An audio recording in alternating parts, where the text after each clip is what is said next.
Dear students, in this session we will discuss about the absorption by the conjugated system.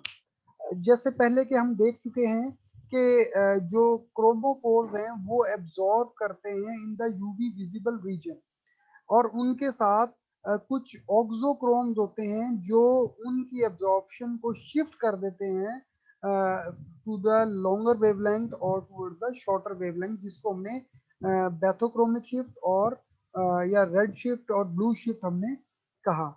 ठीक है, तो अगर हम जो कंजुगेटेड सिस्टम्स है उनको देखें, कंजुगेटेड सिस्टम्स आर दो सिस्टम जिनमें alternate single and double bond present है, या डबल बॉन्ड के साथ कुछ ऐसे फंक्शनल ग्रुप्स लगे हुए हैं जो कि लोन पेयर को डोनेट करते हैं, लोन पेयर को कंजुगेट कर सकते हैं डबल बॉन्ड के साथ, तो उनको हम कंजुगेटेड सिस्टम कहते हैं।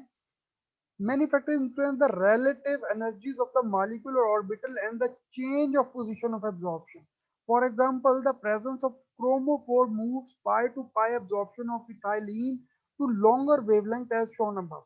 Similarly, the substitution of hydrogen atom of ethylene by alkyl group has a bathochromic effect on the wavelength of absorption such that in try and tetra alkyl ethylene, यानी कि जो इथीन है अगर हम उसके hydrogen को अल्काइल ग्रुप यानी कि CH3 या C2H5 के साथ हम जो है वो रिप्लेस कर देते हैं तो भी उनकी जो वेवलेंथ है वो उनकी एब्जॉर्प्शन जो है वो चेंज हो जाती है। So alkyl substitution extend the chromophore in the sense that there is a small interaction between sigma bond electron of alkyl group. अब देखिए, हमने सिर्फ और सिर्फ अल्काइल ग्रुप सब्सटीट्यूट किए हैं हाइड्रोजन की जगह, जिसकी वजह से भी एब्जॉर्प्शन में फर्क आ गया। क्यों? क्योंकि डेफिनेटली सिग्मा बॉन्ड में भी इलेक्ट्रॉन मौजूद होते हैं जो कि वो उसके साथ इंटरेक्शन करते हैं। जो अल्काइल ग्रुप होते हैं ये थोड़े से इलेक्ट्रॉन डोनेटिंग होते हैं। ठीक है, तो उसकी वजह से तो कोई भी स्पीशीज जो इलेक्ट्रॉन डोनेटिंग या इलेक्ट्रॉन रिलीजिंग और इलेक्ट्रॉन विदड्रॉइंग होगी तो वो इसकी एब्जॉर्प्शन पे फर्क करेगी। सो स्मॉल रेड शिफ्ट आती है अल्काइल सब्स्टिट्यूशन पे।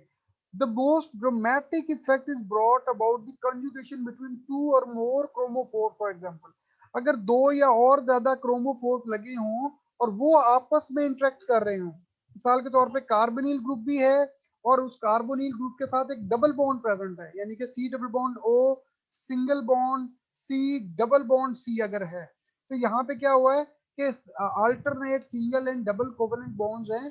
तो जब ये दो क्रोमोफोर्स हैं, ठीक है, डबल बॉन्ड अलग क्रोमोफोर है और सी डबल बॉन्ड वो अलग क्रोमोफोर है, अब जब ये दो क्रोमोफोर इन कंजुगेशन है, यानी कि इनके इलेक्ट्रॉन्स एक दूसरे के बॉन्ड में इंटरफेयर कर सकते हैं, ठीक है, तो फिर जो है वो ड्रामेटिक इफेक्ट यानी कि बहुत ज्यादा इफेक्ट जो है वो आ सकता है। फॉर एग्जाम्पल इन 1,3-ब्यूटाडाइईन, अब ये ब्यूटाडाइईन, ब्यूटा मीन्स के चार कार्बन एटम वाला ब्यूटेन होगा और डाइईन मीन्स के दो डबल बॉन्ड है, एक वन पोजीशन पे डबल बॉन्ड है और एक थ्री पोजीशन पे डबल बॉन्ड है। And in the alpha beta, alpha position कहते हैं जी फर्स्ट कार्बन एटम और बीटा कहते हैं जी सेकंड कार्बन एटम। अगर alpha beta unsaturated carbonyl compound होंगे तो भी जो है यही सिचुएशन देखने में आती है।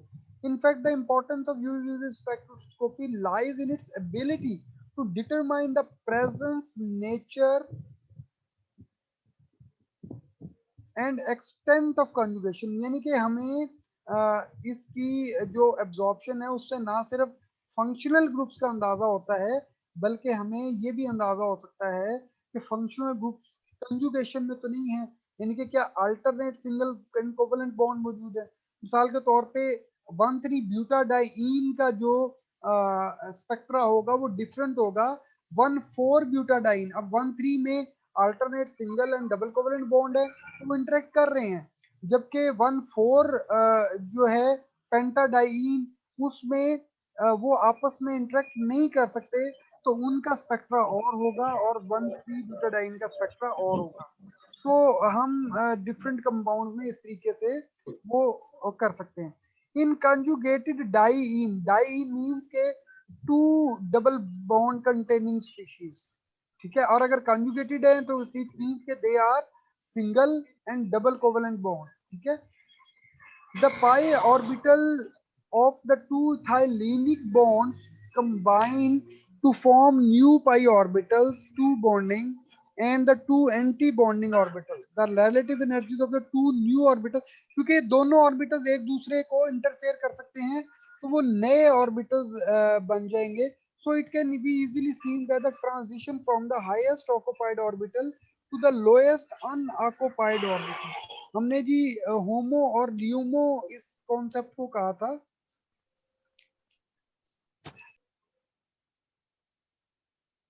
सो डियर स्टूडेंट, अगर हम देखें कि कंजुगेटेड डाइईन्स में जैसे हमने कहा कि 1,3 ब्यूटाडाइईन और 1,5 पेंटाडाइईन में फर्क है. तो इसमें होता क्या है कि जी the transition from the highest occupied molecular orbital to the lowest unoccupied molecular orbital, यानी कि HOMO to LUMO, in the case of 1,3-butadiene requires much less energy than does the similar transition in case of ethylene. यानी कि जो 1,3-butadiene में उनके आपस में interaction की वजह से, उनकी कंजुगेशन की वजह से उनका जो एनर्जी गैप है जो कि पाई टू पाई स्टार है वो बहुत कम हो जाता है, ठीक है। तो कम होने की वजह से वो लो एनर्जी या हायर वेवलेंथ पे वो एब्जॉर्ब करते हैं, ठीक है। तो क्या कह सकते हैं, 1,3-butadiene absorbs at 270 nanometer while whereas ethylene absorb at 171. यानी कि आप अगर देखें कि जो है 217 पे जो है वो चला गया है फ्रॉम 171, यानी कि हायर वेवलेंथ पे शिफ्ट हो गया है, ठीक है, इन केस ऑफ ब्यूटा 1,3-ब्यूटाडाइन. जबकि सिंपल अगर एक सिंगल डबल बॉन्ड है तो वो 171 के राउंड अबाउट एब्जॉर्ब कर रहा होता है. इन द केस ऑफ 135 हेक्साट्राइन, यानी कि जिसमें 3 ट्रिपल बॉन्ड हैं, सॉरी 3 डबल बॉन्ड्स हैं, और वो सारे double bond single bond double bond single bond और डबल बॉन्ड वो ऐसे अटैच्ड हैं, यानी कि 3 डबल बॉन्ड इन कंजुगेशन है. तो ये फर्दर जो है 258 पे शिफ्ट हो जाएगा फ्रॉम 217 से. So thus progressively increasing conjugation moves the absorption to the longer wavelength and finally into the visible region. यानी कि ये जो 400 तक होगा जो है वो अल्ट्रावायलेट रीजन है, और आफ्टर 400 टू 800 वो विजिबल रीजन है. यानी कि जैसे जैसे कंजुगेशन बढ़ती जाएगी इनकी जो एनर्जी गैप्स हैं इलेक्ट्रॉनिक ट्रांजिशन के वो कम होते जाएंगे और ये हायर वेवलेंथ या लो एनर्जी पे एब्जॉर्ब करते जाएंगे, ठीक है जी. तो आप ये देख सकते हैं यहाँ पे कि सिंपल इथाइलीन जो है वो पाई टू पाई स्टार थी, तो इसकी एक हायर वेवलेंथ है.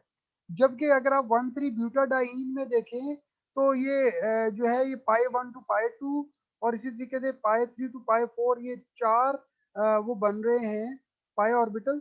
तो फ्रॉम पाई 2 टू पाई 3 बहुत कम एनर्जी है एज कंपेयर टू ये पाई टू पाई स्टार, तो देखें तकरीबन हाफ. तो जिसकी वजह से ये लोअर एनर्जी की तरफ शिफ्ट होता जाएगा. और यहाँ पे ये चूंकि दो इथाइलिन ग्रुप आपस में इंटरेक्ट कर रहे हैं, और अगर ये तीन हो तो ये जो डिस्टेंस है और कम हो जाएगा और एनर्जी गैप कम हो जाएगा, जिसकी वजह से वो हायर और लॉन्गर वेवलेंथ पे वो एब्जॉर्प्शन होती जाएगी. तो यहाँ पे जनरली मैं ये समराइज कर सकता हूँ, हम कह सकते हैं कि जो Excuse me, sir. कंजुगेशन है Hello. उसकी वजह Excuse me, sir. से जो है. So the same principle applies when unlike chromophore are in conjugation.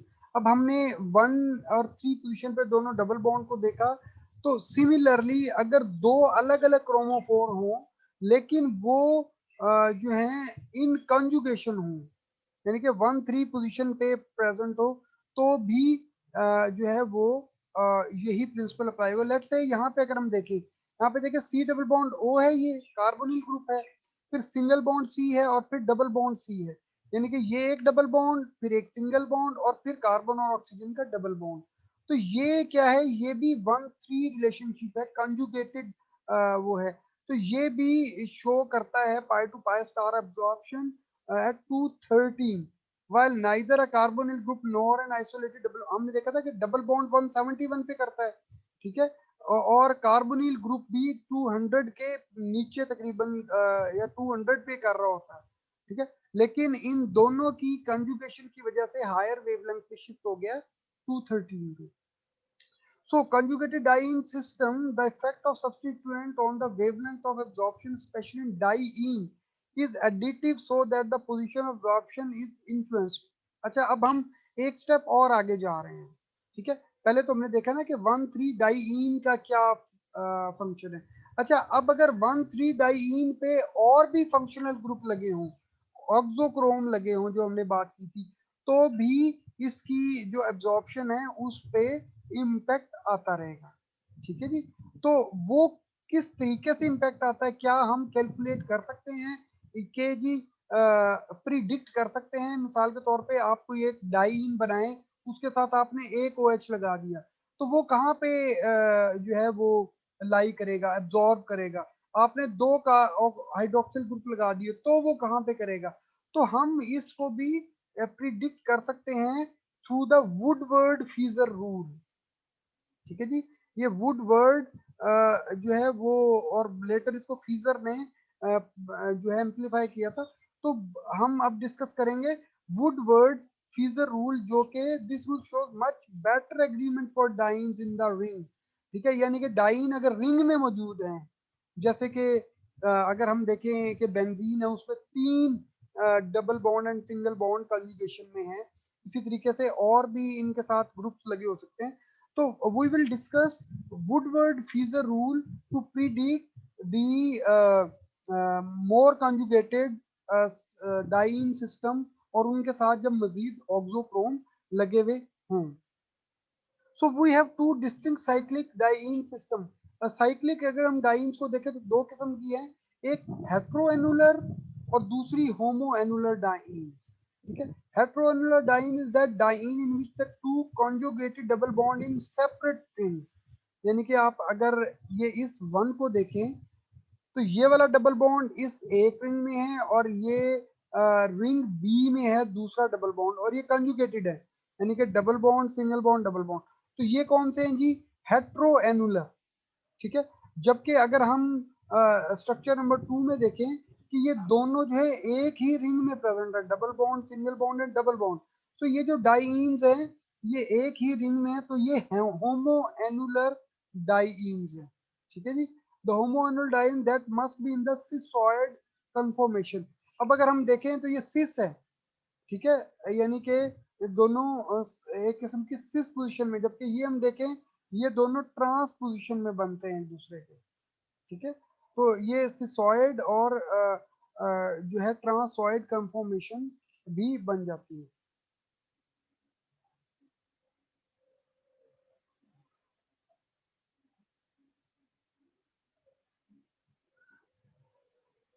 The homoannular diene that must be in the cis-soid conformation, ICIS deposition of double bond about a single bond has higher base value, यानी कि सिस की, ठीक है, जो cisoid conformation है, जैसे कि ये देखिए ये सिस सिस दोनों एक ही साइड पे होते हैं और ट्रांसॉइड दोनों एंटाई साइड पे होते हैं, ठीक है जी। ये इस सिंगल बॉन्ड के नीचे है, तो ये सिंगल बॉन्ड के ऊपर है। तो ये भी देखिए ये सिंगल बॉन्ड के दोनों एक ही साइड पे हैं। जब दोनों एक ही साइड पे हैं तो ये सिसॉइड है, और जब ये दोनों अपोजिट साइड पे हैं तो ये ट्रांसॉइड हैं, ठीक है। तो जो सिसॉइड हैं उनकी बेस वैल्यू, यानी कि जहां से हमने एब्जॉर्प्शन स्टार्ट करनी है, वो ज्यादा है एज कंपेयर टू ट्रांसॉइड। अच्छा, अभी हम देख रहे हैं कि कौन कौन से फंक्शनल ग्रुप्स हो सकते हैं। इसी तरह एक एक्सोसाइक्लिक बॉन्ड हो सकता है। An exocyclic bond is the double bond in the conjugated backbone, यानी कि कंजुगेटेड एक सिस्टम है उसमें which is outside the ring, यानी कि रिंग के बाद एक डबल बॉन्ड लगा हुआ है रिंग से बाहर, तो हम उसको कहेंगे एक्सोसाइक्लिक, ठीक है जी। यहाँ पे कोई एक्सोसाइक्लिक डबल बॉन्ड, ये देखिए ये इस रिंग से ये बाहर है, ये वाला डबल बॉन्ड, तो हम इसको कहेंगे एक्सोसाइक्लिक डबल बॉन्ड। ये भी रिंग से बाहर है, तो ये भी एक एक्सोसाइक्लिक डबल बॉन्ड है। ठीक है, सो एक्सोसाइक्लिक डबल बॉन्ड ये भी अब चूंकि डबल बॉन्ड है तो ये भी एक अलग से इम्पैक्ट देता है अपने इस पे इसकी एब्जॉर्प्शन पे, कंजुगेटेड बैकबोन की एब्जॉर्प्शन पे। सो ये एक आउटर रिंग पे होता है। सो हम ये कह सकते हैं कि एक रिंग ए का जो डबल बॉन्ड है वो एक्सोसाइक्लिक है रिंग बी के लिए, और रिंग बी का जो डबल बॉन्ड है वो रिंग ए के लिए एक्सोसाइक्लिक हो सकता है। So the Woodward Fieser rules are summarised in this table. अगर हम इस टेबल को देखें तो आप ये देखें कि अगर ए साइक्लिक डाइईन है, ठीक है जी, उसकी बेस वैल्यू जो है वो 217 है। ठीक है, और अगर हेट्रोएनुलर डाइईन है तो उसकी बेस वैल्यू 214 है। ए साइक्लिक मीन जिसमें साइकिल नहीं है, रिंग नहीं है, और जो हेट्रोएनुलर डाइईन है तो यानी कि जिसमें जो कि हमने पहले देखा था, अगर आप ये देखें हेट्रोएनुलर हमने किसे कहा था, हेट्रोएनुलर हमने कहा था कि diene which has two conjugated double bond in a separate ring. तो हेट्रोएनुलर में ये रिंग है लेकिन दो डिफरेंट रिंग्स में डाइईन है तो 214, और अगर एक ही रिंग में है तो 253, 253 पे वो उसकी बेस वैल्यू है। और अगर डबल बॉन्ड है, हर एक यानी कि डबल बॉन्ड बढ़ता जाएगा तो हम उसके 30 का इजाफा कर देंगे, और अगर एक एक्सोसाइक्लिक बॉन्ड है हम उसमें 5 का इजाफा करेंगे।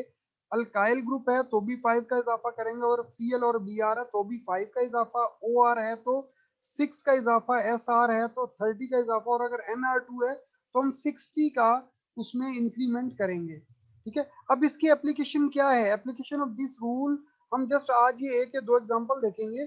आप अब देखें कि ये एक डाइईन है, बल्कि ये ट्राईन तो नहीं है, डाइईन है, तो ये एक्सोसाइक्लिक है, यानी कि ए साइक्लिक है, इसमें रिंग नहीं है, तो इसकी बेस वैल्यू क्या है 270, जो कि हमने यहाँ पे देखी थी, ये देखिए ए साइक्लिक डाइन की 270। ठीक है, अब इसमें अल्काइल ग्रुप लगे हुए हैं। ठीक है जी, अगर हम इस डबल बॉन्ड पे देखें तो ये भी एक अल्काइल ग्रुप है, ये भी एक अल्काइल ग्रुप है पूरा। ठीक है, दो अल्काइल ग्रुप, फिर इस साइड पे एक ही अल्काइल ग्रुप 3 और एक ही अल्काइल ग्रुप 4, तो इसके अल्काइल ग्रुप हो गए 4, और एक अल्काइल ग्रुप के लिए हमने देखा था कि इंक्रीमेंट है 5, तो बेस वैल्यू 217 और 20 हमने इसकी जो है वो इंक्रीमेंट कर दी ड्यू टू अल्काइल ग्रुप। तो ये एक्चुअली कितने पे 237 पे ये हमारी प्रिडिक्टेड वैल्यू आ गई है। लैम्डा मैक्स की प्रिडिक्टेड वैल्यू कितनी है 237, जबकि ये एक्चुअली ऑब्जॉर्व करता है 236, यानी कि हम वैल्यूज प्रिडिक्ट कर सकते हैं। इसी सेम अगर हम ये एक और एग्जांपल देखते हैं, ये एक स्ट्रक्चर है जो कि जिसमें रिंग्स हैं। अब अगर आप ये देखें कि इसमें अगर हम ये इसको देखें, ये दो, ये डाइईन है, ये कंजुगेशन में नहीं है, ये वाला एरिया, क्योंकि ये सिंगल बॉन्ड के बाद डबल बॉन्ड होता तो ये कंजुगेशन में होता। अब ये कंजुगेशन में नहीं है, और फिर अब ये क्या हो गया जी, ये हो गया जी हेट्रोएनुलर। तो हेट्रोएनुलर की हमने बेस वैल्यू पीछे देखी थी, वो थी 214। ठीक है जी, और इसमें रिंग रेजिड्यूज अगर हम देखें, ठीक है 1 2 3, एक ईयरिंग रेजिड्यू, ये वाला एक ईयरिंग रेजिड्यू, और एक ये रिंग है, तो 3 रिंग रेजिड्यूज हैं जिसपे ये 1 2 3 लिखा हुआ है।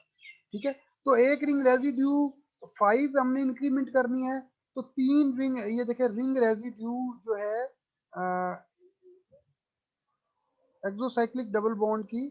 ठीक है, तो ये रिंग रेजिड्यू को हमने 5 देना था, तो वो 3 रिंग रेजिड्यूज हैं तो 15 हो गई, और एक एक्सोसाइक्लिक डबल बॉन्ड भी मौजूद है, ये वाला एक्सोसाइक्लिक डबल बॉन्ड है जो 1 और 2 के दरमियान है। ये आप प्लीज इसको जरा गौर से देखिए, ये चीजें समझने वाली हैं, वैसे इतना डिफिकल्ट नहीं है। ये देखिए ये एक रिंग के साथ मौजूद है ना, आउट ऑफ द रिंग, यानी कि ये वाला डबल बॉन्ड इस रिंग के लिए एक्सोसाइक्लिक है, तो एक एक्सोसाइक्लिक डबल बॉन्ड भी है तो उसके अंदर हमने 5 का एडिशन किया, तो इसका लैम्डा मैक्स जो हम प्रिडिक्ट कर सकते हैं वो 234 है और ऑब्जर्व्ड वैल्यू 235 है, यानी कि तकरीबन क्लोज क्लोज। अच्छा, अगर हम इसको देखें एग्जांपल नंबर 3 को, that is the last example for today, तो अब आप इसमें देखें ये एक डाइईन है, ठीक है। अब ये डाइईन की ये चूंकि ये होमोएनुलर है तो बेस वैल्यू 253, रिंग रेजिड्यूज बनते हैं 20, यानी कि 4 रिंग रेजिड्यूज। कैसे? एक ये वाला रिंग रेजिड्यू, एक ये वाला रिंग रेजिड्यू, दो, और एक इसके लिए ये वाला भी रिंग रेजिड्यू और ये वाला भी रिंग रेजिड्यू। तो इसके लिए 4 रिंग रेजिड्यूज हैं तो 20 रिंग रेजिड्यूज के बन गए। और एक्सोसाइक्लिक डबल बॉन्ड भी दो हैं। ये वाला डबल बॉन्ड इस रिंग के लिए एक्सोसाइक्लिक है और ये वाला डबल बॉन्ड जो है ये इस रिंग के लिए एक्सोसाइक्लिक है। So there are two exocyclic double bond, तो 10। तो इसकी जो प्रिडिक्टेड वैल्यू है वो 283 है और ऑब्जर्व्ड वैल्यू 282 है। सो दिस इज ऑल कि हमने जी 3 एग्जांपल की हैं। आप इसमें फर्दर एग्जांपल यहाँ पे दी गई हैं, I will share you this. तो आप फर्दर एग्जांपल खुद कर सकते हैं। होप के आपको ये समझ आए होंगे। अच्छा, मैं इसको थोड़ा रिपीट कर दूं। हमने अब क्या कहा? हमने ये बात स्टार्ट की कि जी जो डाइईन्स हैं या जो दो अलग अलग क्रोमोफोर्स हैं, एक ही जैसे हों या डिफरेंट हों, जैसे कि हमने डाइईन एक ही जैसे दो डबल बॉन्ड्स, और अगर हमने देखे कि कार्बोनिल ग्रुप और जो है डबल बॉन्ड है, ठीक है, इथाइलिनिक बॉन्ड है, तो क्या होगा? अगर ये कॉन्जुगेशन में मौजूद है तो ये एक दूसरे पे बहुत इम्पैक्ट डालते हैं और इनकी काफी डिफरेंट जो है वो एब्जॉर्प्शन हो सकती है। और इस एब्जॉर्प्शन को, इन कंजुगेटेड डाइईन सिस्टम्स की जो एब्जॉर्प्शन है वो हम प्रिडिक्ट कर सकते हैं थ्रू वुडवर्ड फीजर रूल। तो उसके लिए हमने देखा कि अगर कुछ उन्होंने ये पॉइंट्स बताए कि होमोएनुलर है तो उसकी कोई बेस वैल्यू है, हेटेरोएनुलर की और बेस वैल्यू है, इसी तरीके से वो जो ए साइक्लिक है उनकी अलग बेस वैल्यूज है, ठीक है। तो हम इन बेस वैल्यूज को देते हैं, देखते हैं। फिर अगर डबल बॉन्ड एक और एक्सटेंड द कंजुगेशन है तो 30 वैल्यूज, एक्सोसाइक्लिक डबल बॉन्ड है तो 5 वैल्यूज। तो हम इसके जरिए डिफरेंट वैल्यूज प्रिडिक्ट कर सकते हैं और डिफरेंट प्रिडिक्टेड वैल्यूज की वजह से फिर हम डिफरेंट कंपाउंड्स को वो स्टडी कर सकते हैं। हमने डाइईन्स को स्टडी किया है, ठीक है। और इसके बाद next I am giving you the assignment के आप अल्फा बीटा अनसैचुरेटेड हाइड्रोकार्बन जिनकी ये बेस वैल्यूज दी गई हैं, ठीक है, कि कीटोन्स हैं या एल्डिहाइड्स हैं, 5 मेंबर्ड हैं या 6 मेंबर्ड हैं, और फिर उनके अंदर जो सब्स्टिट्यूएंट है अगर उनकी क्या वैल्यूज है, we will discuss it later. But इस वीक के लिए आपकी ये प्रेजेंट असाइनमेंट है कि आप ये जो गिवन सॉल्व्ड एग्जांपल्स हैं आप ये सारे खुद सॉल्व करेंगे, ये अप टू 8, ठीक है, ये आपने खुद से सॉल्व करनी है। तो दिस इज असाइनमेंट। होप कि आपको आज का लेक्चर समझ आया होगा और आप इंशाल्लाह अगर कोई क्वेश्चन है तो आप मुझसे क्वेश्चन भी कर सकते हैं। Thank you.